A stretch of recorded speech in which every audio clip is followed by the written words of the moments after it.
by Banuru Bepuri.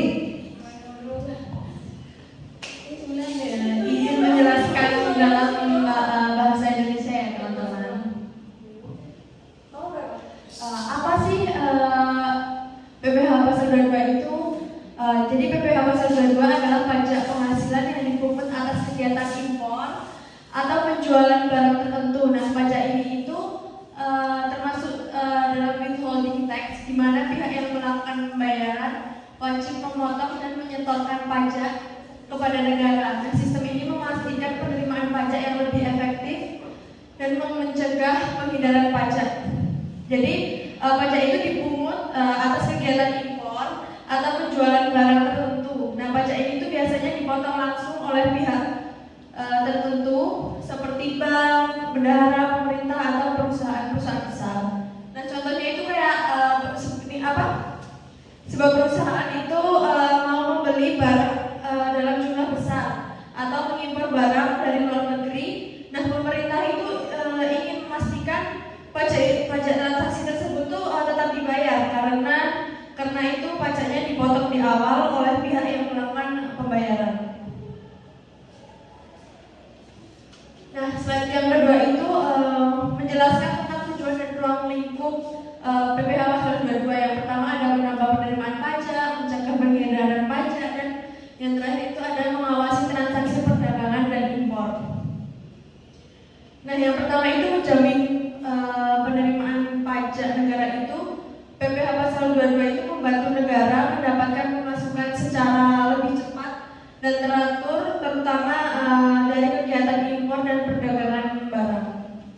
Yang kedua, mencegah penghindaran pajak itu dipungut langsung saat transaksi terjadi. Dengan cara ini peluang perusahaan atau wajib pajak itu untuk menghindari pajak menjadi lebih kecil.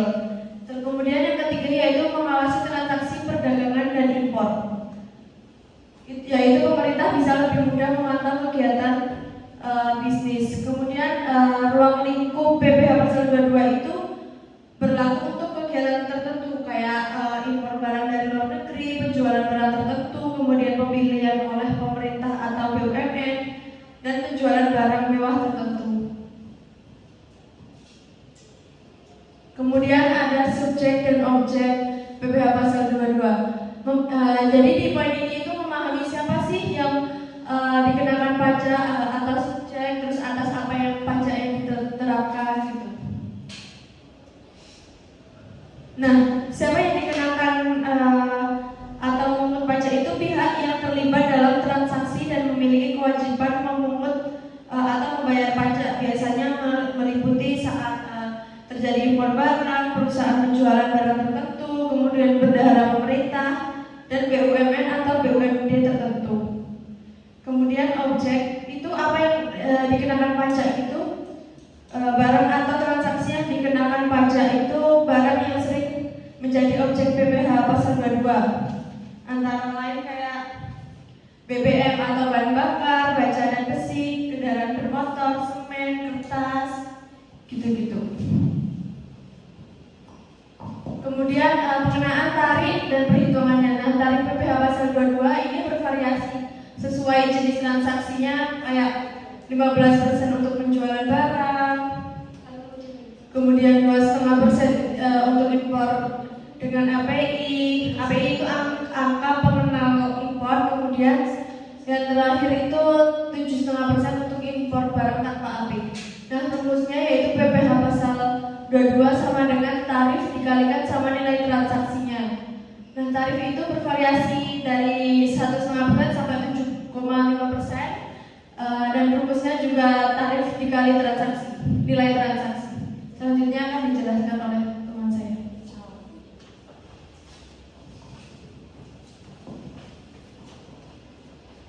Oke, baik. Selanjutnya ada mekanisme pembayaran dan pelaporan. Di sini tuh ada 3. Yang pertama ada pemungutan pajak. Jadi pajak tidak dibayar sendiri oleh wajib pajak secara langsung, melainkan dipungut oleh pihak ketiga, yaitu dilakukan oleh bendaharawan, instansi pemerintah atau pihak yang ditunjuk saat terjadinya transaksi. Lalu yang kedua ada penyetoran tugas negara. Pihak pemungut tadi wajib menyetorkan pajak yang telah dipungut tugas negara melalui bank persepsi, yaitu bank yang ditunjuk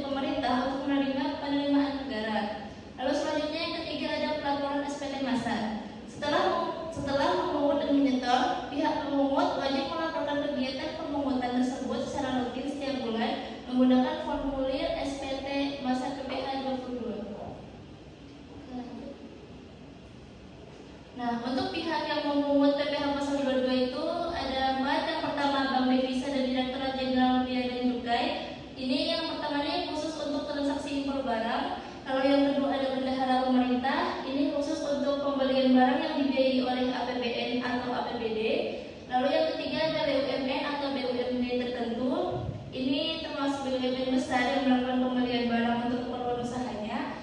Dan yang terakhir itu ada agen tunggal pemegang merek ATPM, importir dan produsen barang mewah, seperti agen tunggal pemegang merek atau ATPM, importir dan produsen barang mewah untuk penjualan di dalam negeri. Nah, selanjutnya ada tarif umum dan tarif khusus PPh pasal 22. Kalau untuk tarif umumnya itu tarif yang biasanya dikenakan pada transaksi pembelian barang impor dan penjualan hasil produksi tertentu. Kalau impor barang dia itu memiliki API sebesar 2,5% dari nilai impor. Terus kalau impor tidak memiliki API itu sebesar 7,5% dari nilai impor. Selanjutnya pembelian barang oleh bendahara pemerintah sebesar 1,5% dari harga pembelian itu tidak termasuk PPN. Untuk yang C itu pembelian barang oleh BUMN atau BUMD tertentu sebesar 1,5% dari harga pembelian. Kalau untuk tarif khususnya itu dikenakan pada transaksi tertentu seperti barang mewah dan sektor usaha khusus. Yang pertama itu penjualan barang tergolong sangat mewah, tarif PPh 22-nya sebesar 5% dari harga jual, itu tidak termasuk PPN dan PPNBM. Lalu untuk penjualan BBM, gas dan formasi itu tarifnya berbeda, dia tergantung jenis produk dan penyalurnya. Dan yang terakhir itu ada penjualan hasil pertanian perkebunan. Kalau untuk kehutanan perikanan tarifnya itu tertentu sesuai peraturan yang berlaku. Jadi kalau misalkan tidak memiliki NPWP, jadi kalau misalkan wajib pajak tidak memiliki NPWP, maka tarif PPh 22-nya itu bisa dikenakan lebih tinggi. Biasanya 100% lebih tinggi dari tarif normal. Contohnya kalau misalkan tarif normalnya 1,5%, berarti tanpa NPWP itu sebesar 3%. Nah, untuk pengecualian dan kasus khusus ada 3. Jadi barang yang dikecualikan yaitu beberapa barang yang tidak dikenakan PPh 22 atau dikenakan tarif 0%, seperti barang keperluan penelitian, barang hibah untuk kepentingan sosial, dan barang kiriman tertentu. Kalau untuk ketentuan UMKM yaitu UMKM dengan omset di bawah batas tertentu dapat memperoleh pembebasan atau tarif khusus PPh 22 sesuai dengan ketentuan peraturan perpajakan yang berlaku. Dan untuk restitusi pajak, yaitu wajib pajak dapat mengajukan pengembalian restitusi jika PPh 22 yang dipungut lebih besar dari pajak terutang setelah perhitungan akhir tahun. Oke, selanjutnya akan dibacakan oleh teman saya.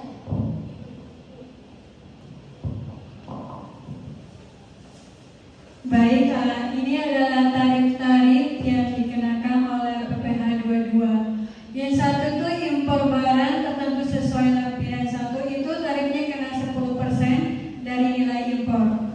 Dan yang kedua impor barang tertentu lainnya sesuai lampiran yang kedua itu 7,5 dari nilai impor. Terus impor selain huruf A dan B yang menggunakan API itu kenakan 2,5% dari nilai impor. Kalau impor kedelai, gandum, dan tepung terigu itu kenanya 0,5 dari nilai impor. Dan impor selain A dan B yang tidak menggunakan API itu kenakan 7,5% dari nilai impor. Dan barang yang tidak dikuasai itu juga 7,5 dari harga jual lelang. Terus kalau ekspor komoditas tambang batu bara, mineral logam dan mineral bukan logam itu kenakan 1,5% dari nilai impor. Pembelian barang atau bahan untuk kegiatan usaha itu kenakan 1,5% dari harga pembelian, tidak termasuk PPN. Kalau penjualan bahan bakar minyak kepada SPBU Pertamina itu kenakan 0,25% dari penjualan, tidak termasuk PPN. Kalau penjualan bahan bakar minyak kepada SPBU bukan Pertamina, dia 0,3% dari penjualan termasuk PPN. Kalau penjualan bahan bakar minyak kepada pihak lain selain huruf A dan B, 0,3 dari penjualan tidak termasuk PPN. Penjualan bahan bakar gas 0,3% dari penjualan tidak termasuk PPN. Kalau penjualan pelumas 0,25%, penjualan semua jenis semen 0,25%, penjualan kertas 0,1%, penjualan baja 0,3%, penjualan semua jenis kendaraan bermotor roda 2 atau lebih itu kenakan 0,45%, penjualan semua jenis obat 0,3%, penjualan kendaraan bermotor oleh ATPM, APM dan importer umum itu 0,45%,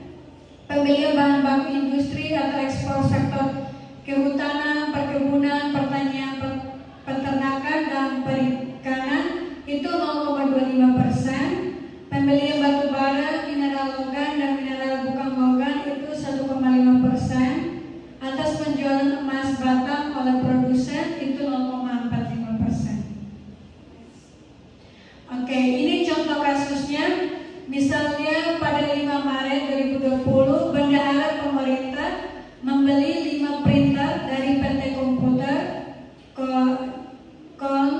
NPBW itu nomor NPWP dengan harga 22 juta sudah termasuk PPN. Hitunglah PPh pasal 22. Itu kan contoh kasusnya itu kan sudah termasuk PPN. Berarti yang pertama itu kita harus hitung dulu PPN.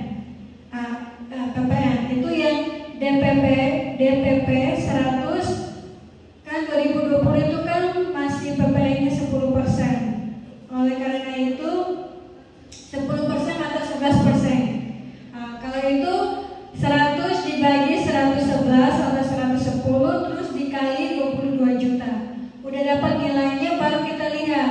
Oh, oke, membeli 5 printer. Kan printer itu kan bendahara pemerintah mereka pemerintah yang beli barang. Berarti kena berapa persen? 1,5%. Baru 1,5% itu dikali sama DPP. Next. Ya, ini juga sama. Ini Pertamina selaku PT Pertamina selaku produsen bahan bakar minyak gas dan pelumas menyerahkan bahan bakar minyak senilai 500 juta tidak termasuk PPN kepada non SPBU. Kan kita tadi udah lihat kalau kepada bukan Pertamina itu berapa tarif? Coba ke belakang. Ya, kalau bukan Pertamina kan 0,3% ya. Terus dan lagi. Oke. Kan ini tidak termasuk PPN, berarti kita gak usah cari PPN. Kita langsung kali aja. 500 juta itu dikali 0,3%. Terus totalnya itulah yang PPh pasal 22. Oke, pentingnya mematuhi ketentuan PPh 22. Pajak adalah kontribusi wajib kepada negara yang terutang oleh orang pribadi atau badan yang bersifat memaksa berdasarkan undang-undang. Tahukah Anda, kepatuhan pajak berkontribusi lebih dari 80% terhadap penerimaan negara yang mendandani pembangunan infrastruktur, pendidikan, dan kesehatan. Setiap rupiah pajak yang Anda bayarkan adalah investasi